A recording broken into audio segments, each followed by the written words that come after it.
Yeah, I mean, I'll be honest. I've got to a point now where I quite like Israel's propaganda because it's so bad. Like they are so bad at it.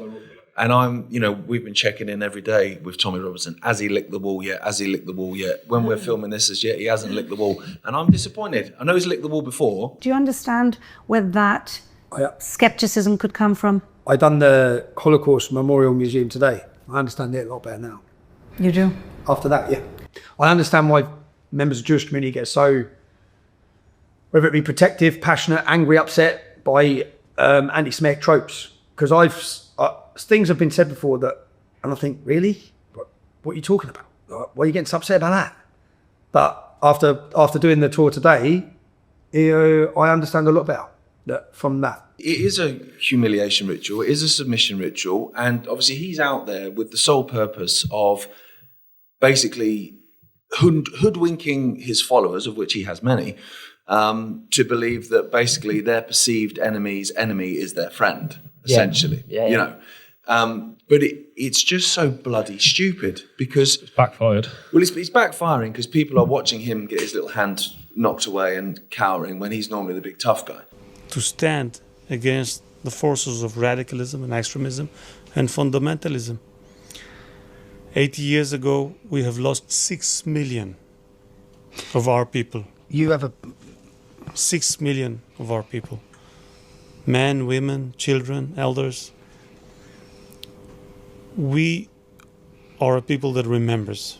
So that shows a power dynamic that's, a bit, and obviously a lot of these so-called patriots are pretty angry that he sat there and the guy said that there's a special place in hell for the UK and he just sat there and took it. The UK has got a special place in my heart because on the one hand, they really helped give birth to the Jewish state in World War I. And then they turned on us. Yeah, I was about to say that. They turned on us, man. And therefore they have a special place in hell for turning on the Jewish people. You were like doing this great thing. You were helping Israel be reborn after 2,000 years of exile. And it was, it was a biblical value. It was also a defense for a UK value, but it all turned on us. Can we turn it back? Can we turn it back? The British government have just turned on Israel. When if a Muslim cleric had said that, he'd have probably flown at him. Yeah. So they're seeing that and they're not overly impressed with it. Part of the reason I think it's backfiring as well is most of the people that support Tommy, support Liam Tufts and other people that are licking the wall at the moment is because they're against mass immigration. They see their country change, and I understand that. I have the same concerns. I walk through areas of Derby, the city we're in now, I don't recognise it. It's not the same place it was 10 years ago. It's not. So they're real concerns. So they follow these people for those real concerns. Yet those people are now out in Israel basically, explaining how the Palestinians are the devil and Hamas and, trying to just basically vilify them completely when they're the only people really in the Middle East that don't want to come in.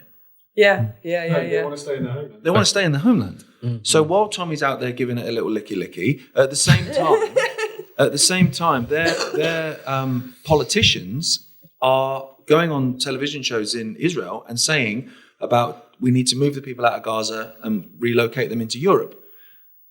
So obviously supporters of Tommy are going, hang on a minute. And orchestrating the whole move. Yeah. Exactly. And a lot of the people coming in from Libya, from Syria, from Iraq, from Afghanistan came as a result of wars that were wars fought on behalf of Israel. Well, that's the point. So then go back to my example about World War II there and the Rothschilds' Red Shield.